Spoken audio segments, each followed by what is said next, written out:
Today on our show, what is branding and why does it matter? So let's take 10 to talk about it.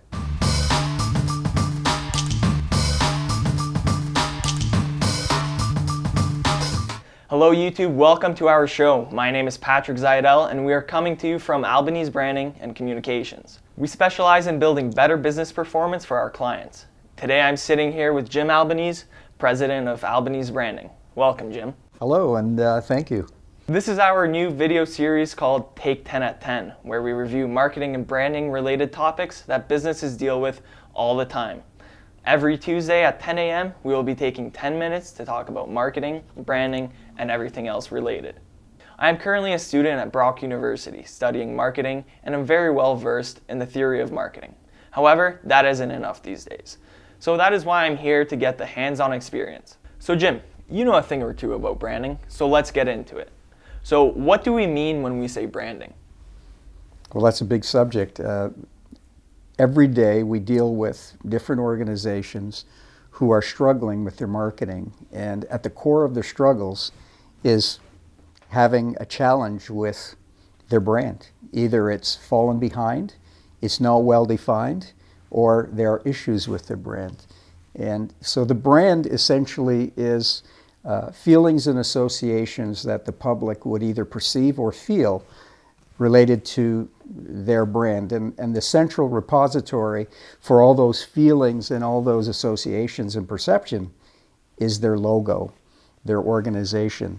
What people feel about an organization will have a huge impact and influence on whether their marketing will work or not work. And the reality is, the longer they've let their brand slide unattended, unmanaged, the more difficult it will be for them to right the ship, if you know what I'm saying.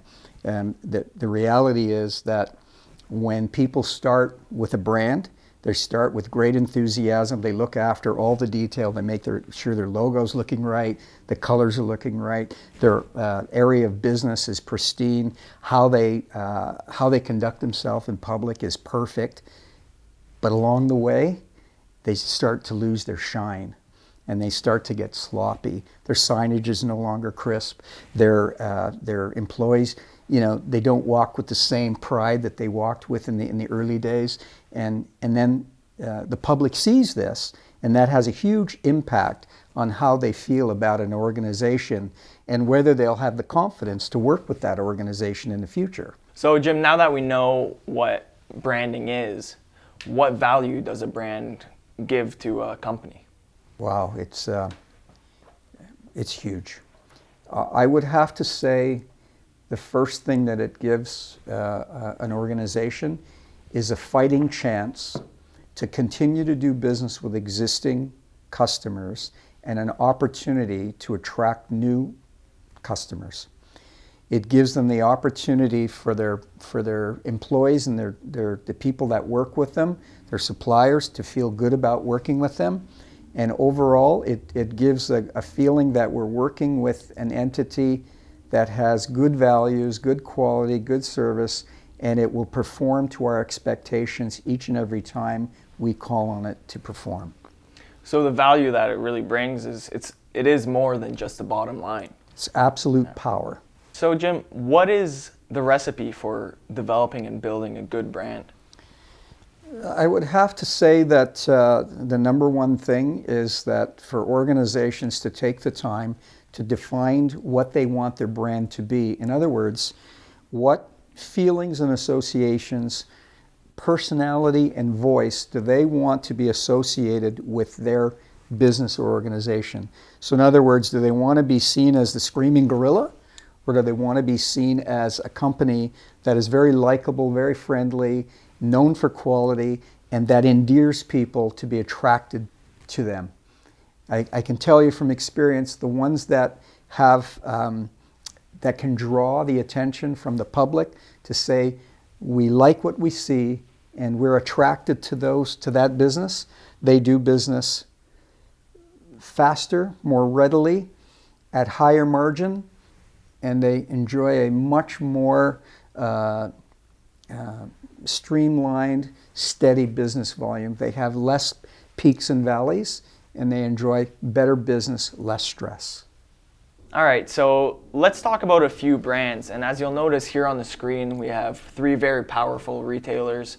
And let's just discuss kind of some of their pitfalls and what they do well in the market. Well, I don't know that I want to focus on any pitfalls, but I will have to say that, let's take Canadian Tire, for example. When I was growing up, Canadian Tire was a general retail outlet that had, the perception amongst the community was that if you bought from Canadian Tire, you could buy hockey skates there, you could buy tires, you could buy a wide range of products. Their quality was never seen as top drawer quality, but it was always good. It was reliable quality. But then when the market opened up and new retailers came to Canada, they struggled for a bunch of years with not only the public perception of their brand, but they struggled with attracting new customers, the younger generation. And I think over the past 20 years, they've done a fabulous job of, I would say, reinvigorating their brand. They really have done a great job of opening their product mix to invite more women to be comfortable to shop at Canadian Tire.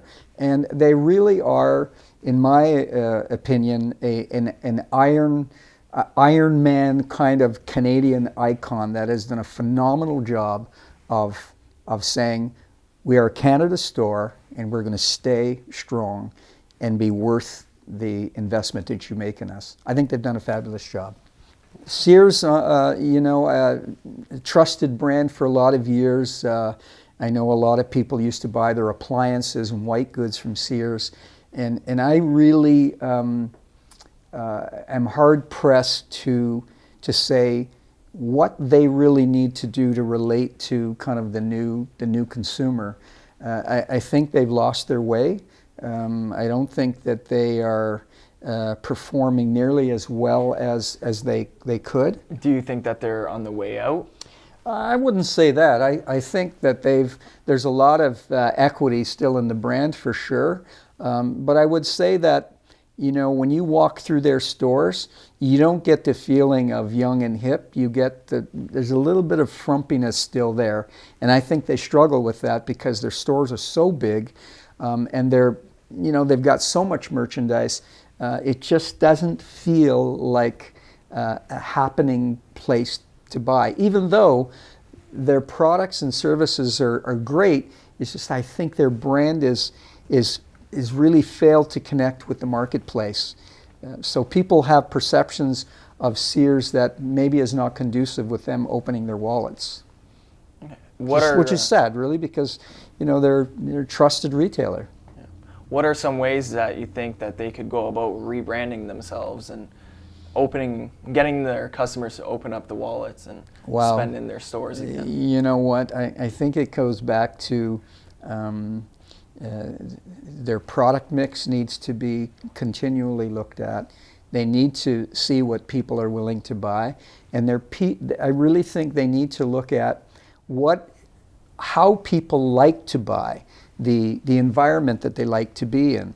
I mean, I think a lot of people are influenced very strongly by the environment where you're going to shop. And if your store is a little old school looking, then you're really at a disadvantage. Even though you may have great people, great products, and great service, the environment that you're in may not really be consistent. And so I think, the environment, to me, needs a bit of work. Walmart. And Wal-Mart has really done an amazing job of transitioning from the lower middle class market to a broader marketplace acceptance. And I'll give you an example. If you were to think about Walmart 25 years ago, people of middle to upper class would rarely be seen in a Walmart, because they would think, well, it's kind of beneath me. I'm not going to go to a Walmart. But what Walmart has done in a brilliant fashion is proven time and time again that they can offer excellent quality products in a kind of upmarket environment And it's okay to pull in with a BMW or a Lexus or more upscale. It's okay to be upscale and go to Walmart, because guess what? Your friends are already there. They're buying that stuff and they're saving the extra 10 points or 5%. That, you know what, at the end of the day, if we can save $10 here and $10 there, we're going to do it. Even though we might say, well, I'm not going to shop there. But they will. You know, they will, and why wouldn't they? So I think Walmart has really done a great job of really lifting their brand to be acceptable across a broad spectrum of consumers. They've done a great job with that. And their marketing, their advertising has been very tasteful over the years. You know, they are about lower price, but they always talk about great quality at a good price, at a fair price. I think they've done a great job. So in summary, today we discussed what a brand is, the value a brand has, and the recipe for a good brand. And next week we're continuing this topic with what is the difference between marketing and branding. Can't wait. So thank you guys for joining us, and make sure to subscribe for more content coming weekly. Don't forget to share this video and follow us on social media. Feel free to leave a comment in the comment section below. And thank you for taking 10 at 10 with us. We'll see you next week.